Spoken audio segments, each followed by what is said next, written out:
Olá, bom dia a todos vocês que nos acompanham aqui pela IPP-TV. É uma alegria, mais uma vez, estarmos aqui no programa Vida Devocional.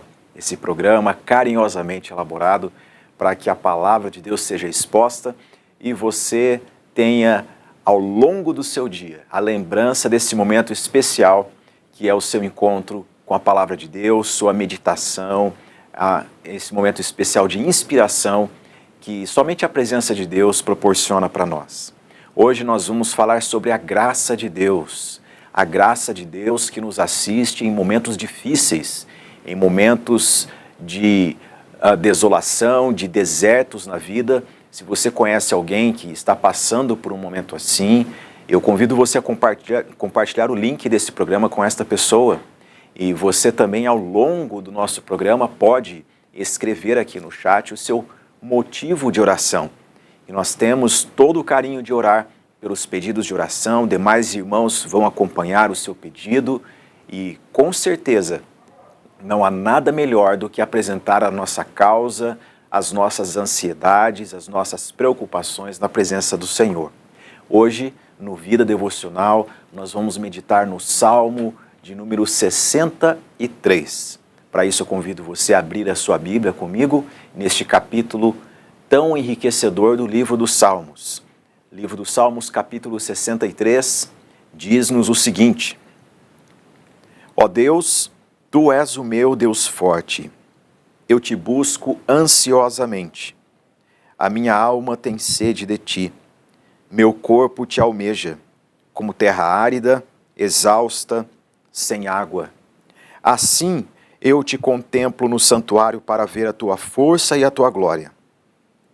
Porque a Tua graça é melhor do que a vida, os meus lábios te louvam. Assim, cumpre-me bem dizer-te, enquanto eu viver. Em Teu nome levanto as mãos. Como de banha e de gordura, farta-se a minha alma, e com júbilo nos lábios a minha boca te louva. No meu leito, quando de Ti me recordo e em Ti medito durante a vigília da noite. Porque Tu me tens sido auxílio, à sombra das Tuas asas eu canto jubiloso. A minha alma apega-se a Ti, a Tua destra me ampara. Porém, os que me procuram a vida para a destruir, abismar-se-ão nas profundezas da terra. Serão entregues ao poder da espada e virão a ser pasto dos chacais. O rei, porém, se alegra em Deus. Quem por ele jura, gloriar-se-á, pois se tapará a boca dos que proferem mentira. Graça é uma palavra que tornou-se comum na nossa cultura.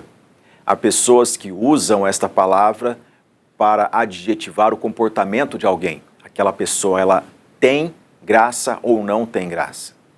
Graça também tornou-se uma palavra meritória nas conversas, nos negócios. Pessoas podem dizer, aquela pessoa, ela acha que tudo é de graça. Mas o centro desta palavra, o repositório dela, o local de origem dela é a palavra de Deus. Graça significa favor imerecido. É aquilo que alguém faz por outrem, mesmo sabendo que aquela pessoa não merece. E quem recebe a graça não tem como retribuir, de tão grande que ela é. Graça não são pequenos lampejos de bênçãos ao longo da vida. Graça é o favor de Deus ao encontro do homem pecador. A palavra do Senhor Deus nos mostra que o ápice da graça de Deus é a pessoa maravilhosa de Jesus Cristo. Porque quando nós ainda éramos pecadores, Deus enviou seu Filho para morrer a nossa morte, para nós recebermos da sua vida. Graça tem tudo a ver com aquilo que Deus faz e Deus revelou em Cristo Jesus. E hoje nós vamos meditar neste salmo que, composto por Davi, nos aponta para a pessoa de Jesus, tudo quanto Jesus é, representa e pode fazer na nossa vida no dia chamado hoje. Para isso, eu chamo sua atenção para a epígrafe deste salmo. O Salmo 63, ele tem esta epígrafe, Salmo de Davi, quando no deserto de Judá. Esta declaração é muito importante e faz parte do texto hebraico do Salmo, porque diz-nos sobre um momento em especial da vida de Davi.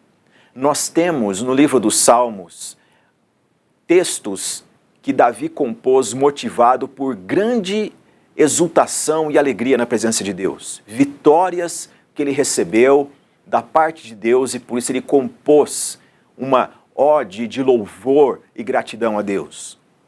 Nós também temos no livro dos Salmos momentos em que Davi ele expressa a sua confiança extrema no Senhor.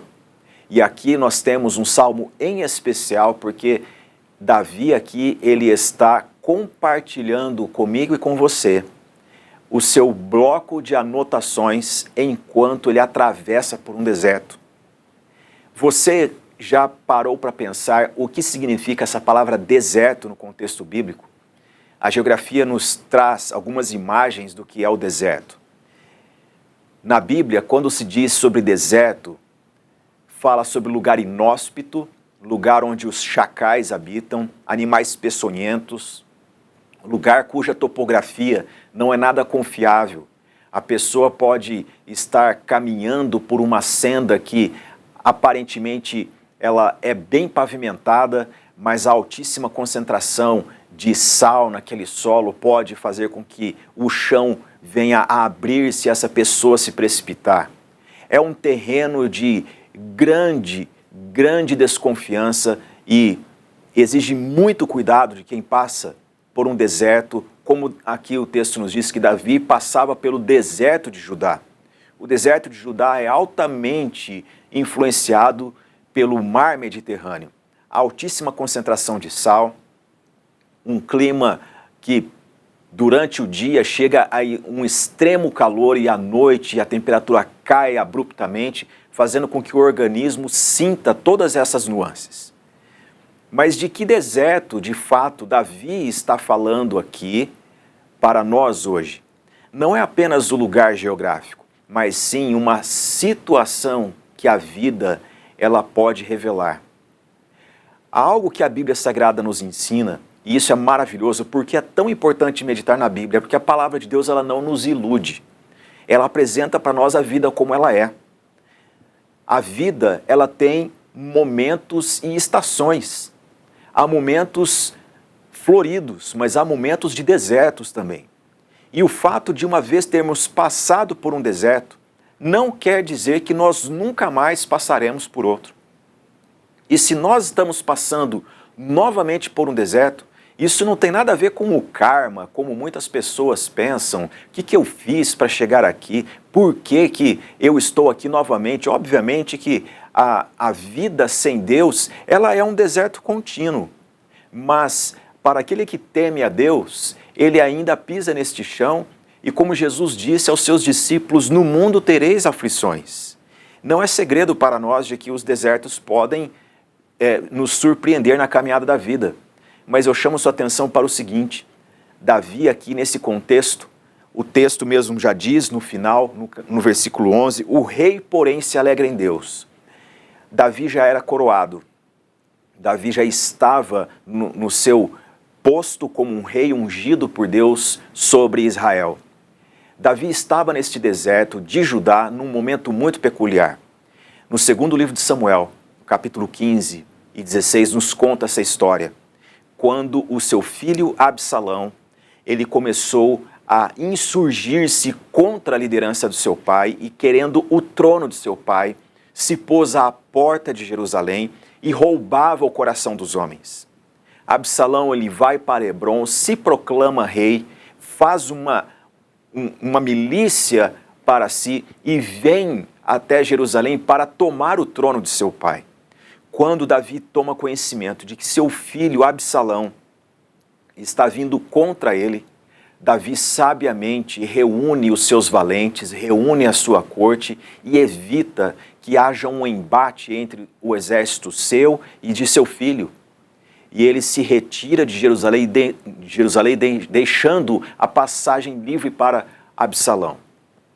a Bíblia nos conta que Davi sobe o local do Cedron, ele atravessa por ali chorando, e pelas oliveiras ele vai trilhando, chorando, sentindo a dor aguda da traição do seu filho. Davi, ainda em Jerusalém, começou a sentir a dor de um deserto que todos nós já provamos dele e talvez você esteja vivendo, que é da indiferença de alguém, que é da traição, que é do virar as costas de um familiar, coisas desse tipo. O deserto da dor na alma, aquela dor que o outro dificilmente entende, mas se instala no ser e ela vem de forma tão aguda que a caminhada torna-se um pranto. Você está assim nesta manhã? Este salmo tem uma riqueza do trono da graça de Deus para nos orientar em como atravessar um deserto desse tipo.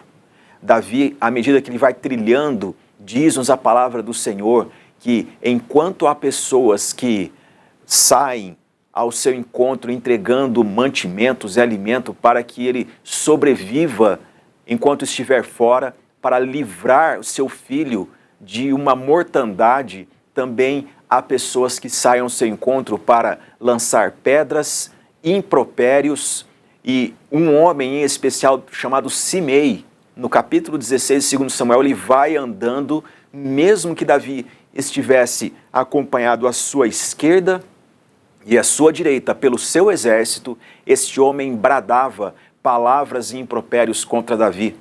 E o que ele dizia? Ele dizia: Davi, você é um homem de Belial, que é o equivalente a dizer: Davi, você é um homem do demônio. Uma palavra fortíssima, fere o coração. Davi, você não é um homem de Deus. Esse homem gritava. Davi, você está pagando por algo que você fez. Davi, você está colhendo algo que você plantou. É difícil demais quando no deserto da vida nós estamos trilhando e precisamos de consolo. E as palavras mais fáceis que chegam para nós, e elas vêm como esses gritos de Simei a Davi. Colocam interrogações como essa: será que Deus está com você? Será que você é de Deus? Será que você não está colhendo algo que você fez lá no passado? Olha, Davi, ele sabia a dor que ele estava sentindo. Davi estava rumando para o deserto de Judá. Davi sentia a dor da traição do seu filho, sentia tudo isso. Mas no Salmo 63 nos mostra um sentimento especial que Davi tinha, que nos inspira hoje. Sabe, eu quero dizer para você essa manhã o seguinte: esse salmo, ele não nos ensina como não passar por desertos. Não, em momento algum na Bíblia nós temos esta ênfase. Pelo contrário, a questão não é como não passar por desertos. A questão é como passar por desertos em harmonia com Deus, sendo guiado pelo céu. Por que isso? Porque as pessoas que vivem no deserto, até os tuaregues hoje em dia, nos desertos como no Saara, que nós conhecemos muito bem, eles se guiam pelas constelações. Eles olham para o céu para saber como atravessar aqui na terra. Pessoas que têm o seu coração no céu, pessoas que olham para o alto, pessoas que olham para Deus, pessoas que olham para o céu por meio de Cristo Jesus, elas conseguem atravessar períodos de grande sofrimento. Vejamos o que Davi tem a nos ensinar. O texto nos diz o seguinte, no versículo 1, quando Davi está passando por esse deserto: ó Deus, tu és o meu Deus forte, eu te busco ansiosamente. A minha alma tem sede de ti, meu corpo te almeja, como terra árida, exausta, sem água. Sabe o que Davi está dizendo aqui? Primeiramente, ele está dirigindo a Deus. E ele não fala a Deus como uma pessoa a qual ele não conhece. Davi, ele sabe que o Deus a quem ele se dirige é o Deus da aliança. É o Deus de Abraão, é o Deus de Isaac, é o Deus de Jacó, é o Deus que falou a Moisés, é o Deus que falou a Arão, é o Deus que falou ao seu povo no passado, mas ele diz: o meu Deus. Há um caráter de pessoalidade nesta oração. Primeira coisa que eu quero ministrar a você nesta manhã, por meio da palavra de Deus, é dizer isso. Não existe nada melhor do que você ter esta viva convicção de que o Deus da aliança, o Deus de Abraão, de Isaac e de Jacó, não é o Deus de 3, 4 mil anos atrás. É o teu Deus hoje. Que coisa maravilhosa é dizer, ó Deus, tu és o meu Deus forte. Não preciso de abrigo em nenhuma outra coisa, nenhum outro endereço nesta vida, porque tu és o meu Deus forte. E de tantas carências que o deserto lega sobre uma pessoa, sobre a existência humana, Davi revela aqui as carências da sua alma, não por água, por alimento. A sua oração não é sobre o suprimento, mas sim como que a sua alma anseia por Deus. Ele diz, eu te busco ansiosamente. Todos nós sabemos o significado da ansiedade na nossa cultura e como se fala sobre a ansiedade e a nocividade da ansiedade. Mas aqui a Bíblia está falando sobre um outro tipo de ansiedade, que é o anelo, a esperança de encontrar-se com Deus. Eu preciso estar com Ele. Eu preciso dobrar os meus joelhos e buscar a face do Senhor. Davi está dizendo isso. Deus, neste deserto, onde há carência d'água, carência de alimentos, carência de abrigo, Deus, eu tenho carência de Ti. E eu preciso muito de um encontro com o Senhor. Você já meditou isso esta manhã? Como que a sua alma se encontra? E no meio do deserto, muitas vezes Deus permite que nós passemos por deserto para que a gente veja que o que nós sentimos no corpo é incomparavelmente menor àquilo que nós temos na nossa alma. Nossa alma anseia por Deus. Davi diz, a minha alma tem sede de Ti. A minha alma tem sede de Ti. Meu corpo Te almeja. Numa cultura voluptuosa, sensual, que estimula o corpo a desejar tantas coisas, que estimula a dar a tudo quanto o corpo deseja, você já parou para meditar que o teu corpo também tem desejo de Deus? Davi diz, o meu corpo te almeja. Não existe nada melhor do que o teu organismo ser influenciado por uma alma que tem sede de Deus, por um espírito que busca as coisas celestiais. É saúde para os teus ossos, é saúde para todos os sistemas do seu organismo, é saúde pura isso, buscar a Deus. Davi diz, o meu corpo te almeja, como terra árida, exausta, sem água. Se ele nos dissesse como a terra do deserto, nós compreenderíamos, mas há aqui uma menção superlativa. Ele diz, como terra árida, a aridez do deserto, exausta, aquela terra que exauriu, que todo o recurso hídrico dela se foi. Sem água, Davi diz, é este o estado que eu estou dentro em relação à presença de Deus. Eu preciso muito buscar a Deus. Esse salmo nos ensina que quando nós enfrentamos desertos na vida, a nossa pergunta deve ser, como eu estou em relação a Deus e a minha busca por Deus? De nada adianta querer sair de um deserto na vida se não há desejo de buscar a Deus. Há pessoas que elas vão de desertos em desertos e as conclusões que elas tiram é a vida não vale a pena, porque a vida é só o sofrer.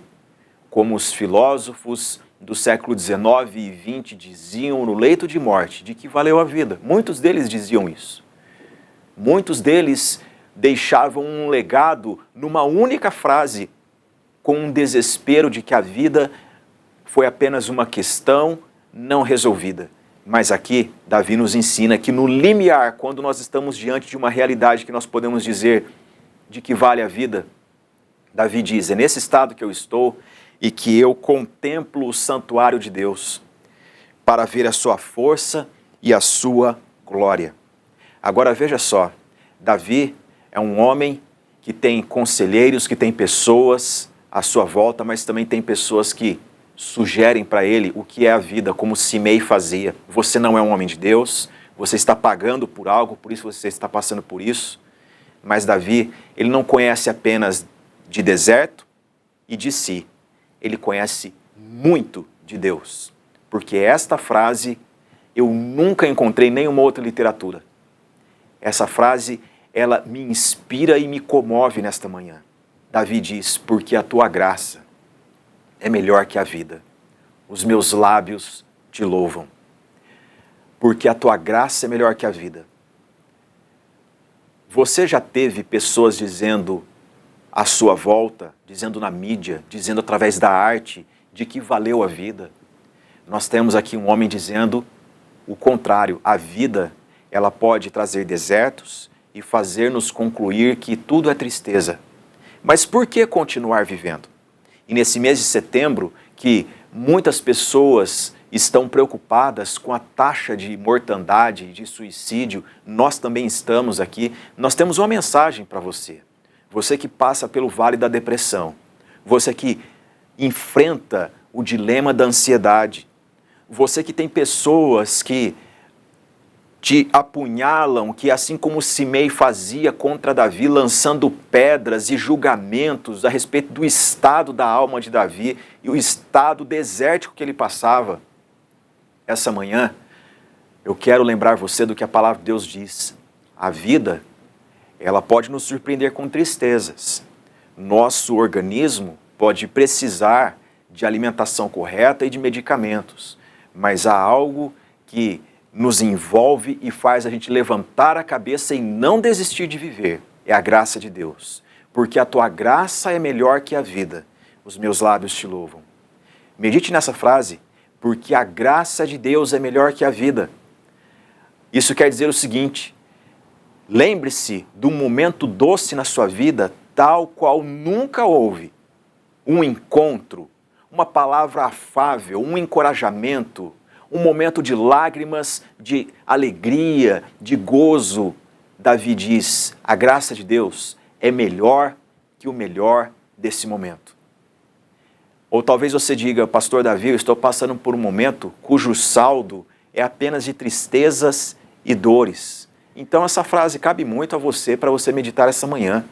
A graça de Deus, ela é insuperavelmente abundante, muito maior do que o momento que você está passando. Porque tua graça é melhor que a vida. E o que é a graça de Deus? A graça de Deus é o amor leal de Deus. Esse é o significado da palavra hesed, em hebraico, que Davi utiliza aqui. O amor leal de Deus. O amor de Deus não te deixa. O amor de Deus te ampara. A graça, ela é maravilhosa porque ela não procede dos homens. Ela procede de Deus. E como o texto bíblico já nos diz, nós aprendemos de cor. Porque o Senhor é bom. A sua misericórdia dura para sempre. E de geração em geração a sua fidelidade. O Senhor é bom, dele emana toda a graça. Dos homens vêm acusações, da vida vem desertos, de Deus vem graça. E a graça dele é melhor que a vida. A graça de Deus é essa experiência maravilhosa que nós experimentamos uma gota dela e concluímos que esta gota é muito melhor do que todo o oceano da vida. A graça de Deus significa que o Senhor está decidido em te amar e não te abandonar, e te abraçar neste deserto da vida. Como é isso? Davi diz, os meus lábios te louvam, eu produzo louvores a Deus a partir da minha experiência com a graça de Deus. Certa vez, um grupo de religiosos estavam discutindo sobre o que havia de comum em todas as religiões. E as pessoas diziam que todas as religiões poderiam ser conjugadas numa única percepção teológica, quando o grande autor C.S. Lewis disse, de forma alguma, existe algo na fé cristã que somente ela tem, que é a noção da graça de Deus. E o que é isso? É de que Deus ama com amor leal. Deus resgata o homem do lamaçal, do tremedal de pecado, tira ele desse lugar e coloca-o sobre uma rocha. Mesmo que venha enfrentar desertos novamente, ele tem essa viva convicção de quem é Deus. Davi então diz, assim como o alimento é para o meu corpo, o louvor é na minha alma por causa da graça de Deus. Por isso que eu não desisto de viver, porque eu conheço a Deus e a sua graça. Essa manhã, eu quero concluir esta mensagem dizendo para você isso. Davi foi um pastor de ovelhas. Davi, ele sabia como pastorear ovelhas e ele disse no Salmo 23, o Senhor é meu pastor e nada me faltará. A sua relação com ovelhas. Davi aqui estava pela segunda vez no deserto de Judá. Ele conhecia de desertos da vida. Mas o conhecimento maior que Davi tinha não era de si e nem do deserto, mas sim da pessoa de Deus. Deus é gracioso. Deus está comigo. Deus vai me tirar dessa. Deus está pronto a me socorrer. Eu vou confiar e me deleitar no Senhor.